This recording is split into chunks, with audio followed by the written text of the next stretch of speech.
Everyone, आप सभी का स्वागत है डिफेंस अड्डा 24/7 में। और आज हम हैं कर्नल सिरोही सर के साथ।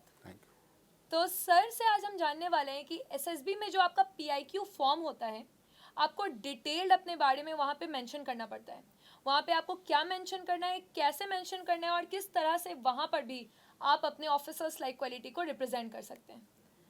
Yes sir.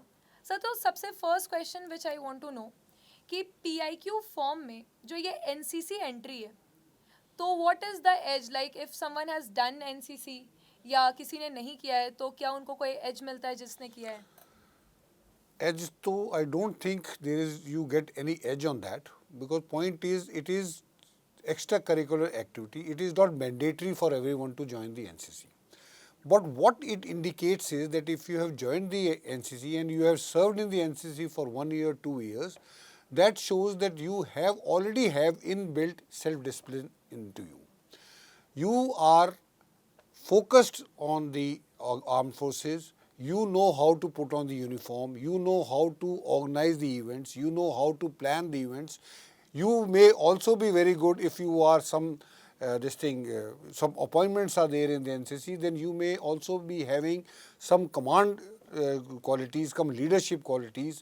So all these things indicates that you have all those officer-like qualities which should be there in an officer.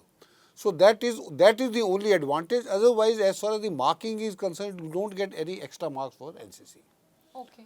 So that means if you have done NCC, it is good for you. But if you have not done NCC or you have not taken the course, so it does not make any difference in your selection. The second thing is educational qualification, where you have to also mention your achievements. So how it should be mentioned? Look, firstly, you must be very clear wherever you are mentioning, whether you are mentioning in the academics or in the extracurricular activities, the latest achievement you must mention. You should not start from your 8th class or 9th class. You must start from your present or maybe about 6 months or 1 year back, and then you must go backwards. So first should be your latest one and then you can go backward. That is how the achievement should be mentioned. Other thing is that which I want to mention is that if you have represented say state in any sports activity, then there is no point of mentioning that you have been captain of a team, because this representing sport itself gives you that advantage. So these two things you must always keep in mind when you are writing the achievements. Okay. Third point is that you must only write genuine achievements. Don't mislead the interviewing officer or anybody else by writing false this thing, because you will get caught automatically. So that means if you are having leadership quality, it is well and good. You should mention that you have been the captain of a team or your house captain if you are selected into the school parliament. But if you are not having those quality, just do not distract the invigilators. Absolutely. Okay. The third and the most suspicious thing is hobbies, right? So if I'm not having a hobby, then what should I mention?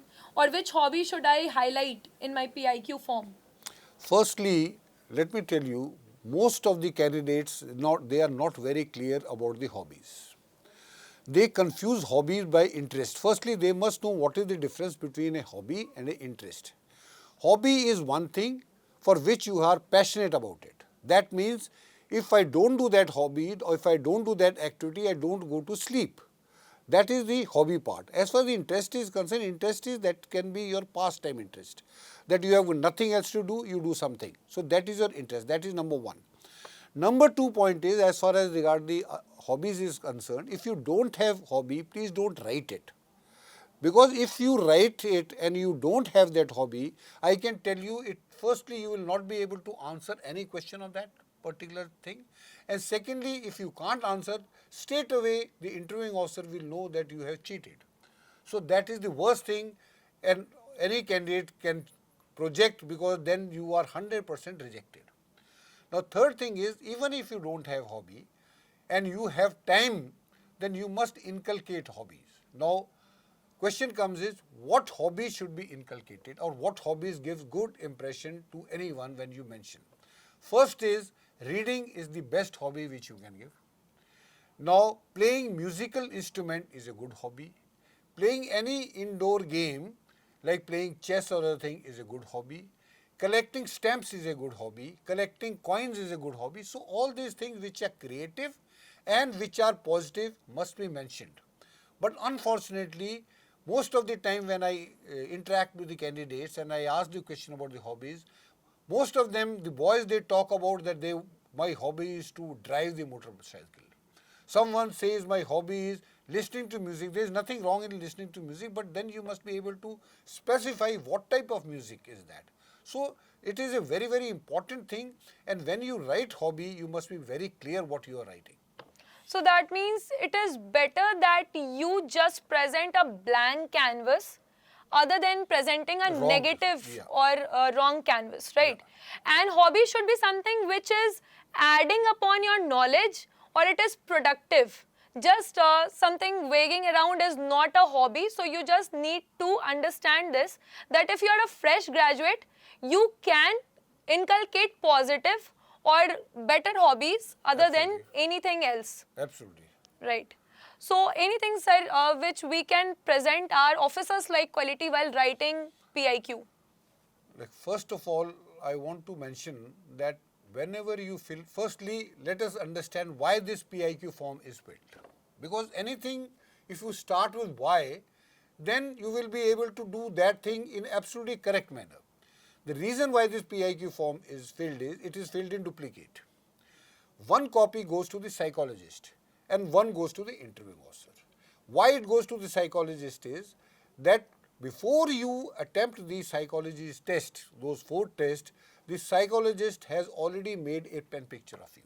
He just wants to collaborate, he just wants to compare that what is in your PIQ form and what you have written in the test. That is number 1. Number 2, when it goes to the interviewing officer, similarly the interviewing officer, before you enter his office or that room, he already has some picture about the candidate. And let me tell you one thing, people, they don't take very seriously about this PIQ form. It is a very, very important document because partially, or I'll say to greater extent, your interview, direction of an interview depends on what you write in your PIQ form. So you must be very, very clear. So the point which I want to summarize is, firstly, you must be very, very genuine. Write what is true. Number 2, write in legible this thing, handwritten. Because too much of cutting gives impression to the psychologist and the interviewing officer that you are not very clear about what you are thinking and what you are writing. Number 3, whatever information you give about your parents, that regards to the per annum income and other things and what is your income, you must be very, very specific and absolutely correct. And when you write all these things, you must always keep in mind what you have written, because most of the questions which will be asked during the interview will be based on your PIQ form. So you must treat this document as very, very important.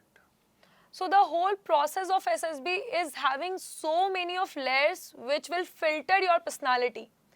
If you are wrong or you are not genuine in any process, you will be caught and they are not going to allow you to get selected or recommended. So guys, you just need to be honest, genuine, and if anything which is not true will just cost your recommendation. Absolutely. Okay.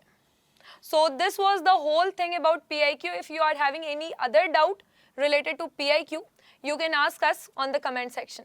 Thank you.